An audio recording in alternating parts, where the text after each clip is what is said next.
फैसला मुतवक्को है। Justice chief justice जनाब उमर ताबिद दयाल साहब और जस्टिस एजाजुल हसन बड़े क्लियर हैं इस हवाले से। फौजदारी जराइम का आर्टिकल 10 बड़ा क्लियर है।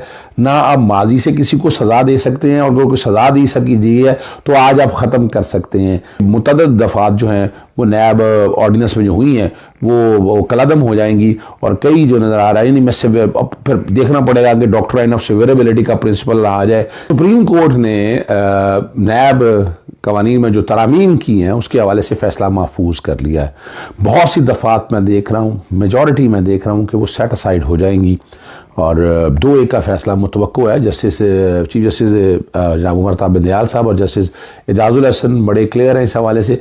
एक बड़ा जो अहम मामला है कि वो माजी से इतलाक़, यानी जो तरामीम की हैं इसका माजी से इतलाक़ कर दिया गया है, और ये हो नहीं सकता। फौजदारी जराइम का आर्टिकल 10 बड़ा क्लियर है।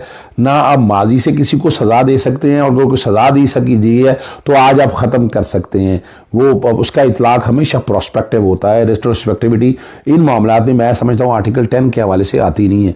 जस्टिस सईद मंसूर अली शाह का डाइसेंटिंग नोट नज़र आ रहा है, और वो उनका नुक्ता नज़र वो हाई कोर्ट में भी रहे हैं। वो आप आर्टिकल 62-63 पे का इतलाक़ का, और या ये करप्शन या करप्ट प्रैक्टिस पे उनका माइंड था कि ये अवाम देखे बैठकर अवाम फैसला करे। भाई जो जराइम हैं अवाम ने नहीं देखने, अवाम ने कैसे देखने? अवाम को इतना शऊर दिया हुआ है कि वो तो पैसे देता है और इलेक्शन लड़ता है और पार्लियामेंट में आकर बैठ जाता है। जो पैसे दे, जो इस तरह धौंस धांधली से आ जाए तो अब उसको इजाजत होनी चाहिए। ये तो कानून और आइन में कहीं भी गुंजाइश मौजूद नहीं है। बज़ाहिर जो नज़र यही आ रहा है कि मुतअद्दिद दफ़ात जो हैं वो नैब ऑर्डिनेंस में जो हुई हैं वो कलअदम हो जाएंगी, और कई जो नज़र आ रहा है यानी मैं फिर देखना पड़ेगा कि डॉक्ट्राइन ऑफ सिवियरेबिलिटी का प्रिंसिपल आ जाए कि ज़्यादा दफ़ात जब कलअदम गए तो उसका इतलाक़ सब पे ना हो जाए। मैं समझता हूँ कि इसमें जहाँ तक प्राइवेट लोगों की हद तक बात है उसमें बड़ा ध्यान रखकर बाकी जो रिमांड या बाकी चीज़ों को अगर सामने रख के देख रहे हैं। यहाँ क्रेडिट इमरान खान को जाता है ना। इमरान खान अगर अपनी ज़ात के हवाले से ये फ़ायदा अगर लेना था तो वो ले सकता था ना, उसने फ़ायदा तो नहीं लिया ना, याद देखे ना। और आखिरी वक्त तक अपने उस पॉइंट पे वो खड़े रहे। हालांकि अब तरमीम कर दी गई हुई है कि रिमांड 14 दिन की बजाय 30 दिन का भी हो सकता है।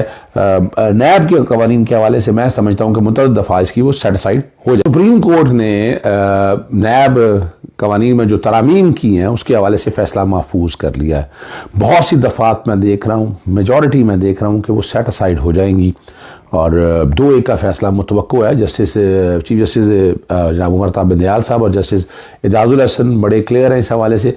एक बड़ा जो अहम मामला है कि वो माजी से इतलाक़, यानी जो तरामीम की हैं इसका माजी से इतलाक़ कर दिया गया है, और ये हो नहीं सकता। फौजदारी जराइम का आर्टिकल 10 बड़ा क्लियर है। ना आप माजी से किसी को सज़ा दे सकते हैं, और अगर कोई सज़ा दी सकी दी है तो आज आप ख़त्म कर सकते हैं। वो उसका इतलाक़ हमेशा प्रोस्पेक्टिव होता है। रेट्रोस्पेक्टिविटी इन मामलों में मैं समझता हूँ आर्टिकल 10 के हवाले से आती नहीं है। जस्टिस सईद मंसूर अली शाह का डाइसेंटिंग नोट नज़र आ रहा है, और वो उनका नुक्ता नज़र वो हाई कोर्ट में भी रहे हैं। वो आप आर्टिकल 62-63 पे का इतलाक़ का, और या ये करप्शन या करप्ट प्रैक्टिस पे उनका माइंड था कि ये अवाम देखे बैठकर अवाम फैसला करे। भाई जो जराइम हैं अवाम ने नहीं देखने, अवाम ने कैसे देखने? अवाम को इतना शऊर दिया हुआ है कि वो तो पैसे देता है और इलेक्शन लड़ता है और पार्लियामेंट में आकर बैठ जाता है। जो पैसे दे, जो इस तरह धौंस धांधली से आ जाए तो उसको इजाजत होनी चाहिए। ये तो कानून और आइन में कहीं भी गुंजाइश मौजूद नहीं है।